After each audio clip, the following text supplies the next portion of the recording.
What's up, everyone? Marc Lobliner, CEO, MTS Nutrition, Chief Marketing Officer, tigerfitness.com, and the IFBB Pro. First off, I want to say this was my favorite Arnold of all time. Seeing everybody there, smiling faces, hugs. Basically, it was 2019 all over again. Now the crowd was a bit down, but the Arnold crew did such a good job putting on a great show. And I want you guys to commit alongside myself to going to the Arnold next year. And I want to talk about that after this video. I want you to stay tuned because I got some things to say about Arnold and the Arnold Classic. But first, I want to go over the placings and why I think they were just about where they needed to be. And where I think they could have flip-flopped, and also why some people won and some people didn't. So, I've seen a lot of posts. Bonac got robbed, right? I've seen a lot of posts on that. Now, one thing we have to realize when looking at bodybuilding shows, and I also went over this when I interviewed Brandon Curry on Lobliner Lowdown, my podcast, youtube.com/Lobliner, youtube.com/Lobliner. And we've had interviews with Brandon Curry, Phil Heath. We've had Guy's sister Nino, Jose Raymond. We got Jerry Ward coming on. Amazing. Go and subscribe now. So when you see a head-on picture at the Arnold or at the Olympia or any stage, you're looking at it head-on. The judges are looking straight up, and they're literally right next to these bodybuilders. They can see all of the flaws.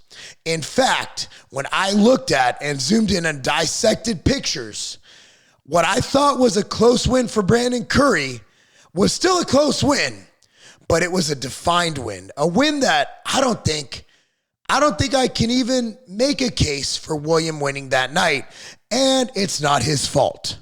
William brought the best package to that stage that he can bring. Unfortunately, shape, other variables, he had an issue with some gyno that was visible that does distract from the physique, were issues. So Brandon wasn't 100%. Brandon did not want to peak for both shows. Brandon's main objective is the Olympia, and he decided to do this show at 12 weeks out and started his prep, arrived in Kuwait at 10 weeks out, which is not enough to get ready for this caliber show. So, Brandon brought just enough to win. However, this is the best Bonac we've seen in years. Brandon's weakness, this show, he wasn't full enough. He was flat. Flat's a relative term when you're as amazing as Bonac and Rami and Brandon and any of these guys. Flat is fucking amazing, right? Brandon was flat. Brandon came in off. William came in on. But the package that Brandon brought was better than Bonac's. And I'm going to tell you where Bonac was dinged. I did not notice this from where I was sitting in the arena or from the pictures until I zoomed in. Bonac has one large gluteus maximus. And while his hamstrings are great, the tie into the glute and the hamstring, it wasn't proportional. His legs were a bit off, right? They weren't very symmetrical. They were symmetrical, but again, we're comparing a Lamborghini to Ferrari. Like, these guys are so good. The gyno did stand out once I noticed in the pictures. Brandon did have a better front relaxed, a better lat spread, and also the waist played an issue. So while Bonac came in harder and basically peaked better, taking away my bias being Brandon's business partner and friend, if I was a judge based on the views I've had, and again, unless you're sitting in the judge's table, you have no idea what you're talking about. I have no idea what I'm talking about. I'm just saying what I think they saw. Brandon just won. And I think it was a good decision. And I think it was very, very heated. And I think people always want to see the number one go down or the favorite lose or the upset. America always roots for the underdog, but we celebrate the winner. So Brandon brought it. And hopefully, while I'm very confident, we will see a much better, different package at the Olympia. Because Brandon, again, he clicked this on, but I do think, and we can look, at the end of the day, who gives a shit? The judges said that Brandon won. We're not going to change their opinion. It wasn't political. He just brought a better package. So Steve Kuklo in third place.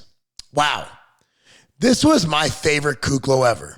Streamlined, hard, in shape, waist was minimized. Kuklo deserved third place. Samson Dauda, I mean, he came in great.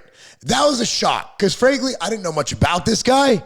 I thought he brought a very lean, pleasant-looking physique with size, symmetry. I really like this guy. I really think he's great.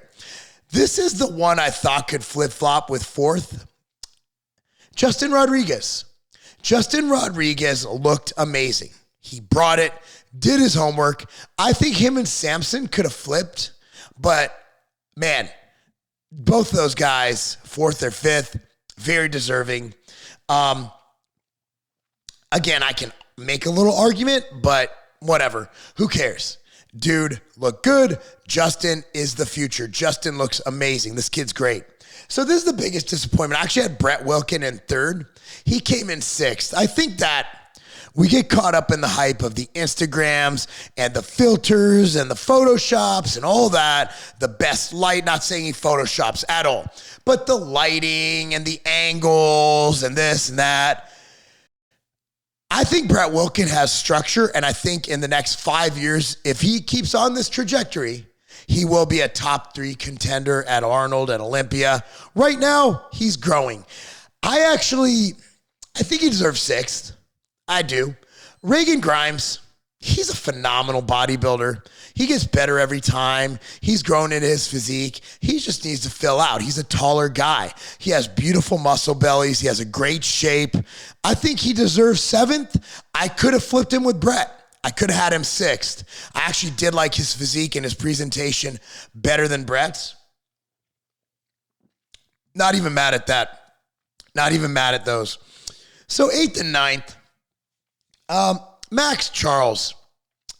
He seems like a great guy.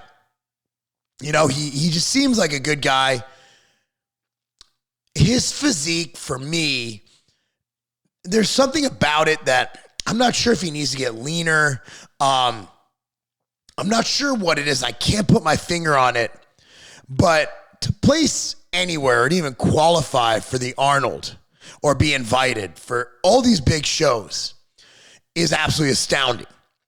But for Max to place in the top 5 or top 3, I don't really know, other than just bring a better package, be leaner. You know, there seems to be something off with his water. There's a film of water. You know, at the end of the day, God gives you what he gives you as far as shape, structure, weaknesses, strengths.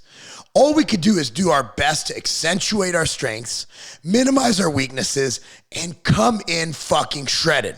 You're a professional. Take it seriously. My advice to him, get shredded. Fabio, hey man, he got up there, man. I mean, he's battling with the best of the best of the best. Just to be on that stage, I wouldn't be mad at ninth. You know what? What an experience for that young man. Awesome. So let's go back to the show. Let's go back to the actual Arnold. And first of all, I was mistaken. The Arnold attendance wasn't down 85%. That was a number I was given. That was a number that I falsely repeated, and that's my bad. So Arnold, the attendance was down, but we're coming off of a pandemic. People are scared, and the economy's not the greatest. Like, we're paying like $80 a gallon for gas. It's not good at all. So what do I have to say about the Arnold? Since our video talking about why we think the attendance was down, you know, I think we need to look at the companies last year that called for a boycott of Arnold because of the whole screw your freedom thing. Looking into it, you know, we're caught up in a moment, all right? We're very polarized as a nation, right and left. So you had some companies come out and say, we're boycotting Arnold because he said this. Look, man, I'm not a big fan of cancel culture, but I'm also a guy who gave up $1 million+ contract with Kroger for my outright bars because I don't like discrimination. I don't like the fact there are surcharges and mandates for employees to get the vaccine. So look, if anybody's principled, it's me. So Arnold said, screw your freedom. Okay, whether it was taken out of context or not, besides the point. We all say things, if anybody knows, it's me. Have you guys seen this YouTube channel? We all say things out of context. The beauty of our country is the ability to say stupid shit. That is the First Amendment, the freedom of speech, right? Free speech. Arnold said, screw your freedoms. In my opinion, and I've said this in multiple videos, Arnold's an older guy, right? And Arnold is a very giving man. Let me give you a story. Do you guys know it wasn't out there? He didn't do it for clout or anything. Arnold donated over $50,000 to the Ukraine after the Arnold. It wasn't anywhere because it wasn't a big deal. Because Arnold's a good person. He's a community giving person. I'm the biggest anti-mask person you will ever find. I will not wear one. I will not go into restaurants that require one. I'm in Tennessee. It doesn't matter anyway. We don't play that shit. But look at it this way. Whether you believe they work or not, Arnold's point is that in times of a collective effort to help each other, freedom's not as important in a way, right? Like, look at it this way. We were all trying to get through this hard time.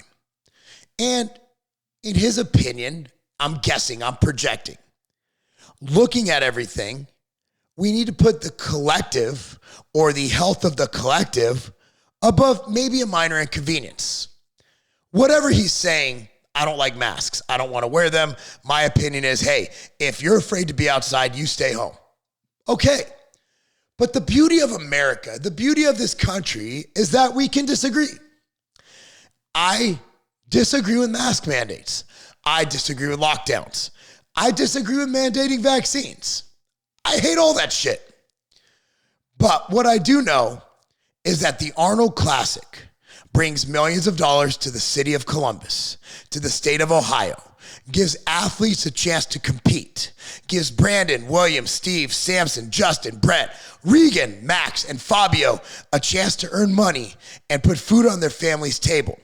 It gives consumers a chance to interact and interface with their favorite athletes and companies. It gave us a chance to be normal again. Arnold has given so much to this sport. Who else would put an expo in Ohio in winter and sell it out every single year? Look, Arnold is an icon. Arnold is bodybuilding. Arnold is the guy who put bodybuilding on the map with my former boss, Joe Weider. Arnold is the name. But like I said before, when I go to the Arnold Classic, it's not just because I'm supporting Arnold. Although I don't mind supporting Arnold. Do I agree with Arnold politically? I don't care. Most of y'all don't agree with me politically. Does that mean I don't give out good fitness advice? Does that mean I don't train my ass off? Does that mean I don't give motivation for you to be the best you can be?